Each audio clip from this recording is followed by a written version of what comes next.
Good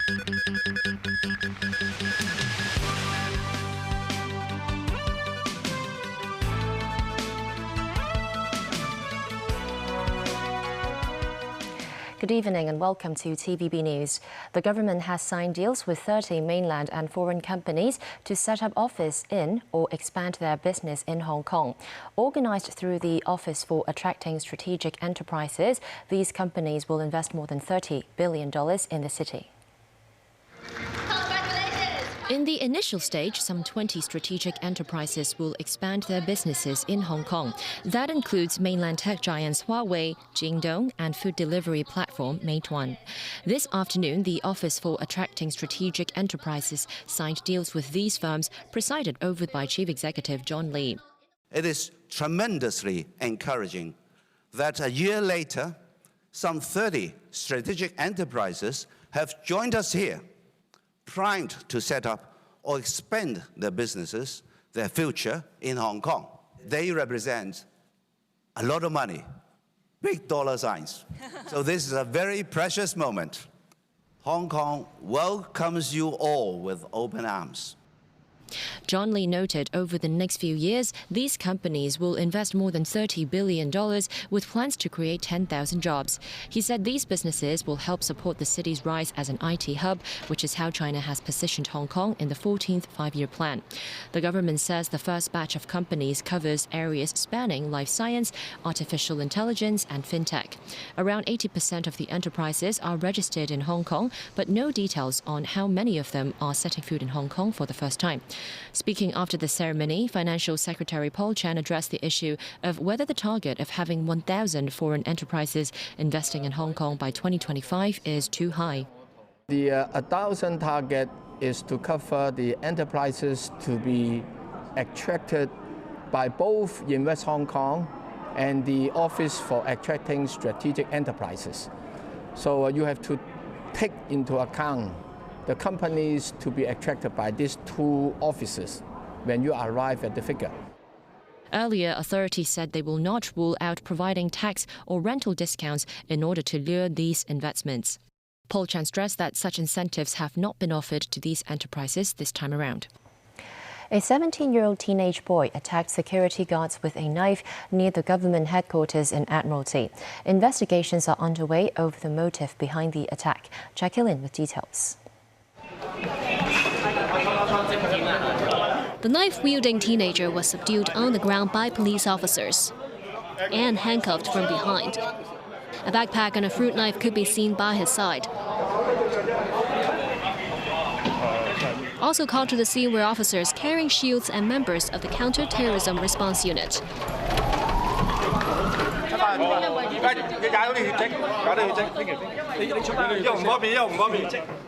The incident happened at around 10:30 a.m. It's understood a knife-wielding 17-year-old walked across the footbridge above Harcourt Road towards the east wing entrance of the central government offices. 3 security guards were there at the time, and the teenager was said to have swung the knife at one of the guards but failed, before trying to slash another guard. Police arrested the teenage boy on suspicion of attacking the 2 workers. The suspect was later taken back to the police station for investigation. A leaflet was found in his backpack. A 57-year-old security guard sustained injuries to his hands, while a 60-year-old guard sprained his ankle. Both were stretchered away for treatment. Some residents expressed concern about the situation. I'm very terrified. I'm afraid, very afraid. Yeah, however, I did think the concerned department will investigate. Many people bring along their knives right now, and I think maybe do something to upgrade the security. The government has strongly condemned the violent action, stressing the police would conduct a thorough investigation into the case. Police have stepped up patrols around the area, while the government has instructed security guards to stay vigilant. The incident happened along the Tamar footbridge near this entrance to the Central Government Offices complex, a busy area especially during morning rush hours when a lot of government workers would get back to their office through this route. Jackie Lin, TVB News. The observatory is forecasting that severe Typhoon Kohinoor will come within 800 kilometers of Hong Kong sometime between tonight and early tomorrow morning. The standby signal number 1 will be issued when that happens. This as the city experienced a high temperature of 34.6 degrees this afternoon, the highest ever recorded in October. The Environmental Protection Department expects the air quality health risk under Kohinoor's influence to range from moderate to high. According to the current forecast track, Kohinoor will weaken as a typhoon after passing by southern Taiwan. It will further weaken after coming within 400 kilometers of Hong Kong. Kohinoor's impact on the local weather will depend on the influence of the monsoon. U.S. House of Representatives Speaker Kevin McCarthy was voted out of his job Tuesday in a showdown forced by a contingent of hard-right Republicans in his own party. This as party infighting plunged Congress into further chaos just days after it narrowly averted a government shutdown. Dan O'Rell tells us more. On this vote, the yeas are 216, the nays are 210. The resolution is adopted. Without objection, the motion to reconsider is laid on the table. The office of Speaker of the House of the United States House of Representatives is hereby declared vacant. The 216 to 210 vote marked the first time in history that the U.S. House of Representatives removed its leader. 8 Republicans voted with 208 Democrats to remove House Speaker Kevin McCarthy. Democrat lawmakers could have saved McCarthy, but ultimately said they would not help the Republicans resolve their own problems. McCarthy had repeatedly angered Democrats in recent weeks, including by launching an impeachment inquiry into U.S. President Joe Biden. Tuesday's rebellion was led by Representative Matt Gaetz, a far-right Republican from Florida, who finally turned on McCarthy after he relied on Democratic votes to help pass a bill to avoid a partial government shutdown last Saturday. McCarthy told reporters he would not make another run for Speaker and had no regrets about his tenure in the role. Doing the right thing isn't always easy, but it is necessary. I don't regret standing up for choosing governance over grievance. It is my responsibility. It is my job. I do not regret negotiating. Our government is designed to find compromise. I don't regret my efforts to build coalitions and find solutions. I was raised to solve problems, not create them. So I may have lost a vote today, but as I walk out of this chamber, I feel fortunate to have served the American people. I will not run for Speaker again. I'll have the conference pick somebody else. The House now looks set to go leaderless for at least a week. Multiple Republicans outlined plans to formally discuss possible McCarthy successors in an October 10th meeting, with a vote on a new Speaker planned for the following day. The turmoil comes with the House facing pressing questions of how to avert a government shutdown. That's in addition to disagreements on whether to continue to fund Ukraine's defense against Russia's invasion and to proceed with the impeachment inquiry into President Biden. Dan O'Rell, TV News. Beijing said it welcomes U.S. Senate Majority Leader Chuck Schumer's forthcoming trip to China, saying it will contribute to a more objective understanding of China in the U.S. Congress. The remarks came after Schumer's office said he will lead a bipartisan delegation of senators to China later this month. Along with China, their trip will also include Japan and South Korea.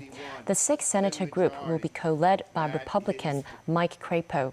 Crapo's office said earlier the trip is planned for next week and that the senators hope to meet with President Xi Jinping. Schumer's office said the trip is to advance U.S. economic and national security interests in the region. Earlier this year, Schumer urged lawmakers to begin new legislation aimed at addressing concerns about China. Canadian Foreign Minister Melanie Joly said Ottawa wants private talks with India to resolve a diplomatic dispute over the murder of a Sikh separatist leader. This after a report said New Delhi had asked Canada to withdraw 41 of its 62 diplomats in India. According to Financial Times, India has told Canada that it must repatriate the diplomats by October 10th. Neither Joly nor Canadian Prime Minister Justin Trudeau responded when asked if the report was accurate. The Canadian Foreign Minister said her country is in contact with the government of India. She added Canada takes its diplomats' safety very seriously and will continue to engage privately with India. Ties between the two countries have become seriously strained over Canadian suspicion that Indian government agents were linked to the murder of a Sikh separatist leader in Canada earlier this year. India had labelled Hardeep Singh Nijjar, who was a Canadian citizen, a terrorist. India has dismissed the allegation as absurd.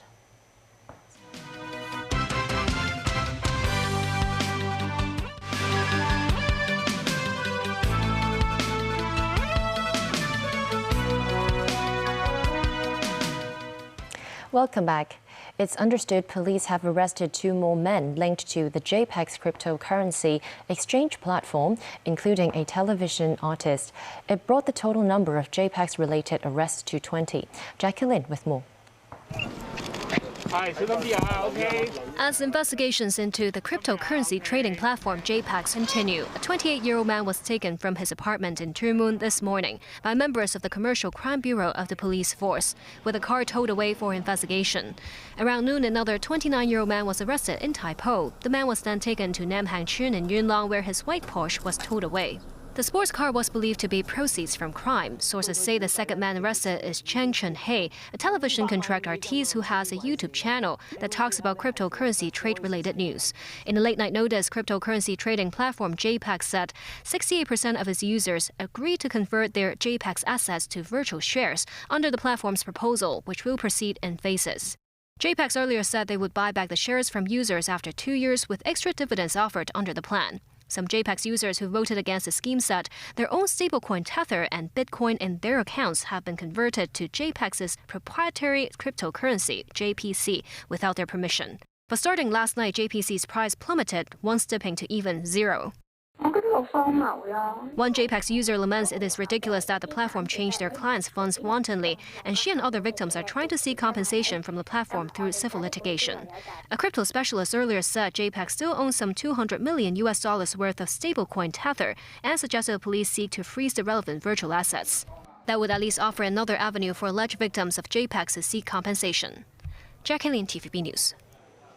The Development Bureau has announced the land sale program for the 3rd quarter of this year. This time, the government will put to tender just one land plot located in Changsha on Lantau Island that is expected to yield 110 residential units. The MTR will put to tender the Tongchong East project, set to offer 1,200 flats. The Urban Renewal Authority will offer for tender 2 sites in Kowloon City that will provide 1,450 units in total. Together with private development and renewal projects, private residential property supply will reach 3,200 units this quarter. That adds up to 10,150 units in the first 3 quarters of the year. Still, the government's revenue from land sales has only reached 10% of its target so far. 2 light rail trains collided in Yuen Long this morning. 3 passengers were lightly injured. The collision happened at around 9:30 a.m. One of the trains was carrying some 120 passengers, while another train was empty. Services between Yuen Long and Tung Fong Chun were suspended until 2 p.m. The rail company said it's not ruling out that the incident could have been caused by human error. In July, another collision between 2 light rail trains took place in Tuen Mun. No one was injured in that incident. This year's Nobel Prize for Chemistry has gone to 3 scientists for the discovery and synthesis of quantum dots. Mongi Bowendi of the Massachusetts Institute of Technology, Louis Bruce of Columbia University, and Alexei Yakimov of Nanocrystals Technology, Inc. were honored for their work with the tiny particles that are just a few atoms in diameter and whose electrons have constrained movement. This affects how they absorb and release visible light and is used in electronic applications, such as LED displays and medical imaging. The winners were announced in Stockholm by the Royal Swedish Academy of Sciences. Paris-born Bowendi has lived in France, Tunisia, and the US. Bruce is a professor emeritus at Columbia University in New York City. Yakimov was born in the Soviet Union. He moved to the US in 1999 and has since been chief scientist at Nanocrystals. That's the news. Thanks for watching.